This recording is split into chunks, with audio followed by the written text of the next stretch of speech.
We have two keynote presenters this morning, and it's my privilege to introduce them to you. So we start with Ian Wagdin, who is Senior Technology Transfer Manager at BBC R&D. Ian's got over 20 years experience with the BBC on a range of genres, as he said to me.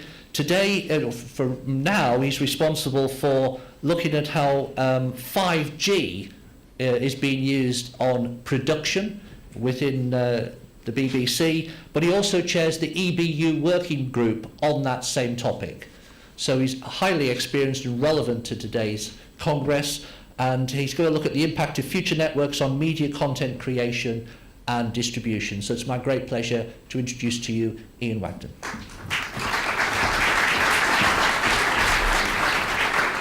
Thank you, Nigel. I'm going to start with a film.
So the reason I played that is because to me it kind of sums up a vision that was set in the early part of the 20th century by the at then time chief engineer of the BBC, who was a very interesting character called Captain Peter Eckersley. Has anyone heard of Eckersley?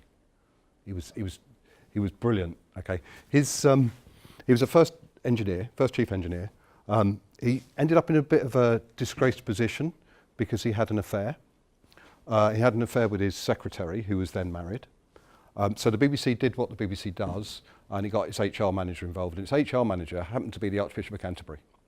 So the Archbishop of Canterbury got involved in this, and it was decided that Eckersley was perhaps not suitable to be working for the BBC at that time. And he went on, what I didn't mention, his secretary, Dolly Clark, she was quite, let's say she had Nazi sympathies, which in the 1930s was perhaps not the best thing to have. So she went off and did some stuff during the war, not for our side, let's say the other ones. He was considered unsuitable for war work, and it all went a bit pear-shaped. But it doesn't stop. He had a vision, and I think that's what's important. And he had a vision about delivering technology. Some of that was wrong. I think printing off the internet was perhaps a little ambitious, but some of the things he said, I think, really true. And that legacy of that engineering is something that we're quite proud of, and something that we look to continue. I will say that everything I talk about today, this is the caveat for the film, it's just us. Yeah, we're just thinking about what we could do. These aren't services that we're going to introduce. They're not necessarily things that are going to hit us in the next few years. There may be some jargon involved. I come from a broadcasting production background. I know there's a lot of telecoms guys in here.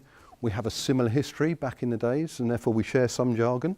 Some of our jargon has had a parallel evolution. It means different things to what it might mean to you. So if you're not sure about something, stick your hand up and ask, and I'll try and explain it, and we'll go through there. There you go, that's the jargon slide. That was what I was talking about. I'll give you a chance to read that. So why are we interested in 5G in production? And 5G for distribution as well, generally. So this was a slide that came out from 5g.co.uk about a month or so ago, just kind of looking at the size of the market. And the size of the market, if we were to do some of the things that we've been talking around about ubiquitous coverage of things like the Edinburgh Festival, more live events, that sort of stuff. There's a slice of the market for network operators that's quoted here at £51 billion. Just like that sinking, £51 billion. People say we're quite a small part of the 5G rollout and infrastructure. But I think there's two things that, when you compare us to the big industry and health and transport, yes, we're a small number of users, but there's quite a bit of cash floating around somewhere in there. And the real reason I think it's really important to think about this is because the way most people will access services is through their smart devices. And the reason that most people want smart devices to access media content, whether that's from us or other providers.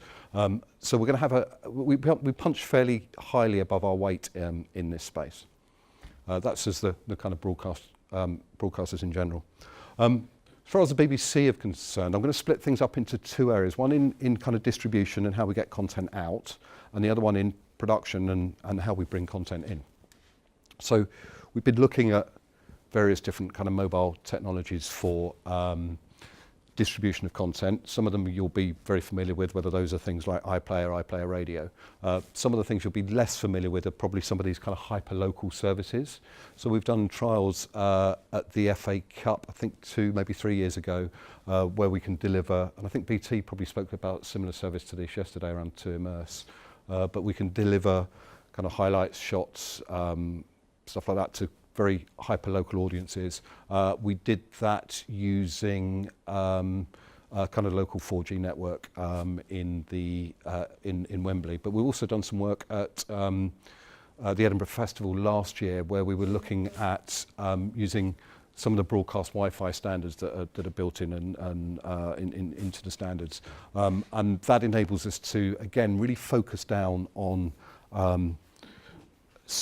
hyper-local services, so people who are kind of queuing up to go into the BBC event can download content and see content. And I think some of these kind of models are new to what we currently do, but there's a potential appetite for that. If you're in the Lowry and you're kind of wandering around and you want to kind of download a video or download some information about a painting you're looking at, or you are, as I say, waiting to go into Dock 10 to watch University Challenge or Jeremy Kyle, you can maybe sort of download some content and we can super serve you right in those queues. So there's some really interesting kind of business models around distribution to kind of localized personal devices.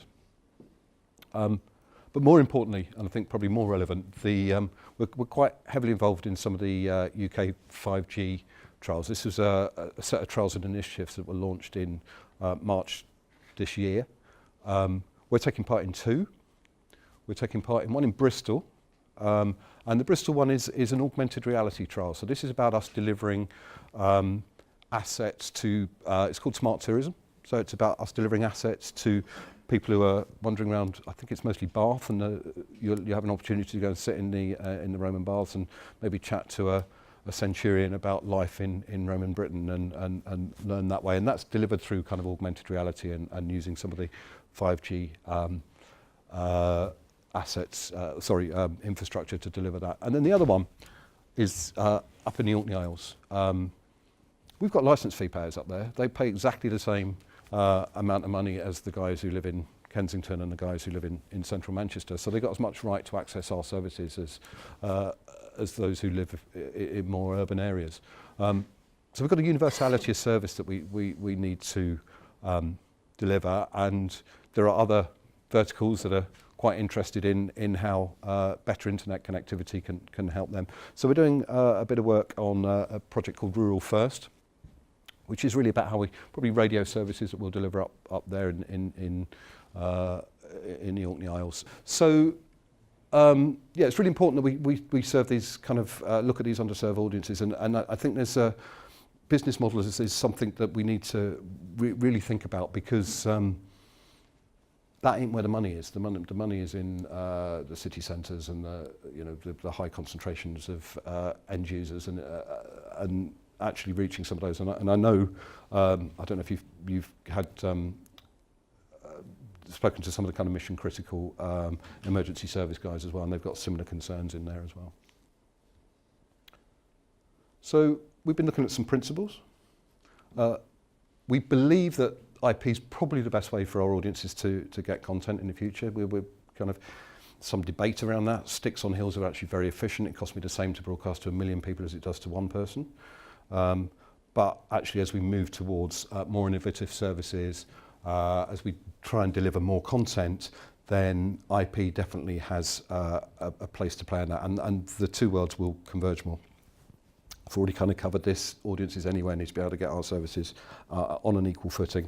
And we need to be able to deliver this for value for money, obviously. It's public money. We need to explore what we're doing there. And probably consumption on the move in the early days is going to be more towards audio stuff. That's certainly where we're focusing first thing. But and obviously, if you think about people in cars and trains and stuff like that, audio is probably audio and text is probably what they're accessing most. It's also slightly easier than video. But we also, we're not going to build our own 5G network, so we need to work out how we're going to do this, and those are the kind of business models and things like that we sit in there. But actually, in order to get there, we've kind of spent a little bit of time thinking about the different types of devices, where you might use them, how you might use them. So there's some, if you kind of break things down, just to explain this slide a little bit. Have I got a? I don't want to push the wrong button and turn everything off. But if you kind of top left there, you've got our kind of TV services, and yes, if you're in a building, you're probably still going to get that over Wi-Fi, and you're going to be plugged in or something like that. But as you move out to watch things on mobile and tablets or on transport or out of a premises, then different devices have slightly different connectivity requirements. And then as we move down to kind of radio, we're starting to kind of see new technologies being delivered along the lines of smart speakers and interactive devices, the Internet of Things type stuff. And right at the very bottom, we're in the kind of AR, VR world of where we're delivering stuff to headsets or other devices. And again, they've all got slightly different connectivity requirements. So it's quite important to us that we look at the whole spectrum of how content will arrive. And one of the nice promises about some of this kind of handoff of communications between devices is quite interesting to us. I've put this in just because it's a little bit of a explanation of some of those new services that we might want to deliver.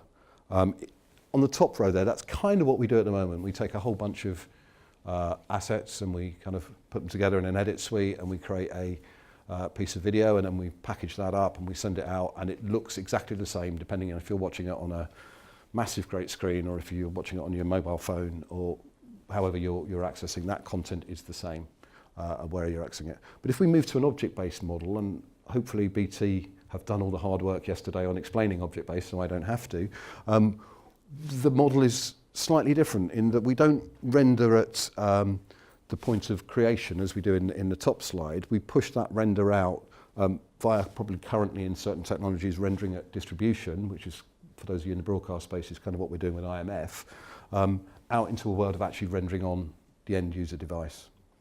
And that means that we can change the shape, we can give you subtitles, we can give you personalized experience, we can do temporal adjustments, we can do branching narrative type information, we can give you more music versus less speech. All of those things we can do because you can set personal preferences on those devices. Now that is going to be reliant on the network, and a lot of the work we've done on this is just using on kind of Google Chrome, using proper laptops plugged into devices. But I think there's going to be more. Not only are we going to be delivering content on demand, so quite large bandwidth, it's going to be quite chatty. So the device is going to say, hey, give me that piece of information and pull it down. So rather than what we can currently do in streaming, and we can start something off and then we can buffer it and we can pull material in, these things are going to be a little bit more chatty. So I think there's probably going to be slightly more demand on the networks that we currently see. Might be something that hasn't really been thought about, that kind of chatter and the latency involved in that chatter and what the impact on those user experiences is going to be. And let's not forget that if the audience, if the experience isn't good, then we people kind of slag off the kind of back-end technology or whatever. So, you know, and we've seen that 100 times, whether that's with DAB in your car or whether that's with kind of buffering video and some of those things that weren't that long ago. People just expect now you hit play on whatever video platform you're on and it plays and it doesn't buffer. But it wasn't that long ago where you'd sit and wait 20 seconds and then it'd buffer and you'd sit and wait 20 seconds. And the user experience is actually quite key in some of these things. Okay, I'm going to move on to talk a little bit about production and why it matters. So production's distribution is obviously, you know, there's a few of us, we create some stuff and we push it out and millions of people see it. Production, it's really just about those few people, but they do a lot of stuff and they do a lot of intense stuff. So there's some stuff we do now, outside broadcasts. By that I mean we send a truck and a team of people and some cameras out to an event and they build their own, I'm going to call it a network. It's kind of built on broadcast technology. And then they create some content and then they probably either plug it into the internet or plug it into the satellite truck and they beam it back and then we broadcast it. Remote production is something we're starting to do a little bit more now. So rather than fly everyone out to Russia or the Commonwealth Games in Melbourne, we will set up a studio here, we'll bring content back and we can control to a little bit of an extent some of the stuff that goes on out in those remote locations. News contribution. We've been doing this for many years and it's evolved over the years. We used to have kind of analog microwave links. We've kind of moved on to satellite. We're using COFDM. We've got broadcast contribution. We're using bonded cellular. News contribution is an extremely hungry user of any kind of connectivity and get its hands on. We'll talk a little bit more about that in a minute. Ease of deployment. We want to do something over the internet.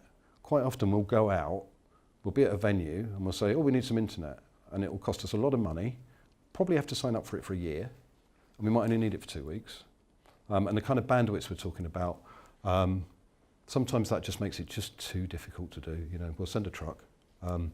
So that's quite key to us. Roaming, pretty obvious really. We need our stuff to work all over the world, especially for our news environment, but actually having one piece, it's bad enough when you go to America and you've got cameras that work in different frame rates and all of that stuff. Actually having a set of kit that is simple and easy to deploy is really important. An ISDN replacement. We're quite heavy users of ISDN. I don't know that 5G is the complete answer to that, but the beauty of ISDN for us is that it's a really simple technology for our end users. They can turn up with a box, it's a bit of a customized box, they can plug it in and they can push a button and they can speak to the studio and it just works. So a lot of the SIP stuff that you kind of use now, you've got to work out what the connectivity is, you maybe have to tell it what codec you're using, you have to maybe type in an IP address. That's not what journalists do, that's not what they're paid for, they're paid to tell the story. So they just need to be able to kind of plug some stuff in and have it working. I can't remember the exact figures on ISDN Ed. I'm going to, something like 200-300 that we got based in 400 boxes we've got out there that are in use. So it's quite a big chunk, and they're in use for a legacy technology.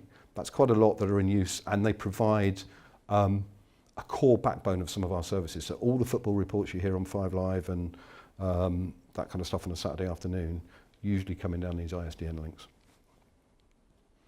But there's some new stuff. Hurrah! Future, AI. I'm going to call it augmented intelligence because I think artificial intelligence is a little bit of a stretch. But actually we need to be able to kind of analyse our content as it's coming into us, and that requires good connectivity and being able to see what's coming out of cameras and things like that. Metadata exchange. So currently, crews out there probably relies on somebody ringing them up, telling them where they've got to go, them writing it on a bit of paper, sticking that bit of paper on the side of a camera card, sending it back. Actually, we need to embed that metadata better into the media as we capture it, and we can capture a whole bunch of information that's useful to us right through the production process. Again, that requires connectivity, not particularly high bandwidth or high latency, but it does require connectivity and reliable connectivity to do that. Camera control and robotics, pan tilt cameras. Latency is a real killer in that space, and bandwidth is the other thing that's quite heavy in that space as well. So in order for me to control a camera somewhere else, when I move a joystick or something like that, I expect that to move in pretty much real time and me to get feedback on how that's working in order to kind of provide a bit of a service on that. It's really difficult to focus a camera over a high latency link. You can do it, but it's difficult. Low cost live, mentioned earlier, things like the Edinburgh Festival and Glastonbury. We send an OB truck out. That's really expensive. It's a lot of time, a lot of people. So we're starting to explore ways where we can cover multiple events at something like an Edinburgh Festival or a Glastonbury without the cost of having multiple crews out there. That's based on software-based tools that we can run from our offices and maybe remote cameras. But the challenge on that is, again, about connectivity. It's really difficult to kind of get some of this stuff off the ground. Even now, we were doing some stuff up in Newcastle a couple of weeks ago on this, and actually the first conversation that you have to have, and the first blocker for a lot of this stuff is, what's the connectivity? Is it big enough? Can we afford it? So hopefully some of those things will start to go away when we've got a kind of ubiquitous, fairly high bandwidth network. Spectrum. 700 megahertz. That was ours, guys. We were using that for, in fact, this radio mic I was talking to Wilf, the radio mic I'm wearing now, that it sits just below that in the kind of 600 megahertz spectrum. They squeezed us out of the last auction. It's coming down, it's going to approach us. If we want to get to a space where we're having a pure IP service and we turn off the sticks on hills, those all work in the spectrum immediately underneath 700 meg. So it makes sense to, at some point there's a trade-off, probably in the next 10, 15 years. It's not going to happen next week, it's not going to happen probably for another 10 years or so, but that, if the guys in the mobile networks need that spectrum, that's fine, but we need to find other ways to deliver our services, and that means that we've got to really think about how that happens. And it also impacts on tools that we use. So things like radio mics and in-ear monitoring and stuff like that we use for everyday production are under threat. So we need to think about how we do that in use. And we're really interested in things like how we're going to manage these networks. So this is about business models. The current business model of us plugging a camera into a bonded cellular unit and sending that back, we struggle with that. And then things like pop-up radio. So we've already got virtualized radio facilities. We can deploy those. Every local radio station in English regions is on a path to being virtualized. If we can do that in a studio where we've got good connectivity, what if we could just pick that kit up, take it out to the field? We could have a whole radio station in Glastonbury or in where there's a large event coming up that could hyper serve, but it relies on good connectivity. So we've got lots of detail. We've kind of boiled it down to some of our kind of key areas of things that we're really interested in. And then we've kind of brought that down into things that are maybe must-have things that are maybe easy to do. And then there's some harder stuff that we've got to have. And then there's some really nice-to-have stuff that is both easy and hard. So we're starting to think about that, and this will evolve over time. Just going to delve a little bit more into news. I've only got 5 minutes, so I'm going to rattle through this stuff. So we've got about 140 mobile bonded units. These are using multiple cells that are bonded together to provide high bandwidth. It's a bit of a frig because the standard stuff's not there. So we're starting to think about how 5G can impact on that. We've got over 100 vehicles. They're a bit hedgehog-like, different types of connectivity. If we could have one vehicle that had one type of connectivity, that would be really interesting. And we're also using a lot of these things now, which are kind of live view bonded things that are capable of giving live stuff back into, in this case, breakfast news. Whole bunch of other stuff, peer-to-peer. So this idea of sending one single camera back to a production space, actually I need to be able to send it to multiple places, potentially to the van. Push-to-talk ad hoc networks, I know it's really big for the emergency services. That would be great for our journalists, just to be able to communicate to each other without having to join conference calls or make phone calls. UAVs, drones, again, quite interested in where that might go. Then we've got some studio stuff. We've done a whole bunch of work on IP in studios. what does that look like as we scale that to different types of network? This is, I think I mentioned it earlier, our kind of low-cost live software-based content that just kind of works in the browser. So we're quite interested to see how some of these kind of remote production tools can work. Then in studios, we've got some similar problems. So studios, areas like this kind of tend to be quite fixed, and we use a lot of functionality in there. What does it look like if we have our own cell in a studio? What's the kind of world that we can live in? But the challenge with something like a radio mic is if this radio mic has any latency built into it, I'm going to be out of sync when I'm talking to you. Now, I can correct that in post-production. I can't correct that in a live environment. So some of the user cases in the PMSE world, these things are analog for a reason. Digital radio mics haven't had a massive take-up. They're starting to get there. We need to think about new ways of doing things. And then take that all out on the road, and you've got the same problem, but then you've got people who are wanting to send content back to editors and things like contended networks, and quite often these are in areas where, in Poldark's case, middle of nowhere, and large crews turn up and they all do some work, and actually there's barely enough connectivity to even get a phone call out, let alone operate a major TV production. So similar things to what we talked about for distribution. In the production side, we're trying to break that down, and a kind of similar idea of how some of these things might get used and how we do it. But there's some concerns and challenges. This is just a kind of short list, and I'm sure some of these will come up from other verticals as well. Quite interested in security, contention, bandwidth, latency, timing and sync. Loads of cameras in here. Somehow you need to make sure that when you cut one, the camera you're cutting to is roughly in time with that, otherwise you're going to have all sorts of problems syncing that stuff up. So multiple cameras over networks that you're controlling remotely is quite important. This whole idea of network ownership, network slicing, do we have a broadcast network, who's in control of that network, coverage, cost, backhaul power, love power. Everyone talks about low latency, high bandwidth. That's based on cell towers. That's based on things that are plugged into massive substations that are generating loads of power, and people say, great, we can do uplink from it. Well, actually, most of the things we want to uplink from are cameras like this, which have got a 12-volt battery on the back. So you're going to have to be standing right underneath the cell tower for that to work. So we need to kind of think about some of that. And as I mentioned, spectrum squeeze. And then there's a whole bunch of stuff around kind of more detailed things that we're starting to think about. Reliability, who, as I say, who has control of that network? So currently, we don't like cellular because actually we're out of control of it. Somebody can come along and go, actually we're going to switch it off or it's too contended. So those network slices, we need to understand what the business models for those are and how they're going to come back to us. But I'm going to end with another film, and this is a film of visions of the future and hopefully some of the services that could be provided by this future world.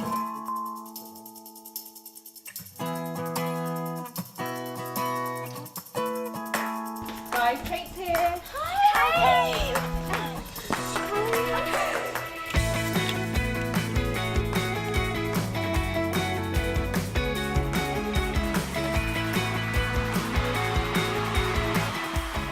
Wow, look at the crowd! Oh my god!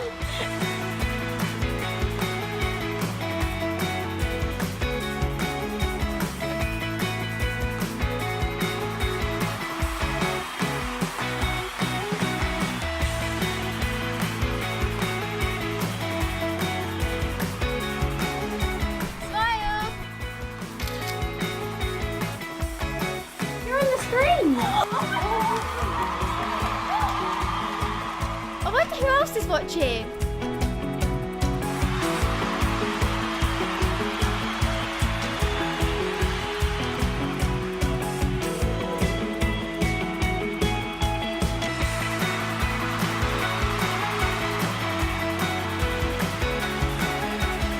I know, it's so cool.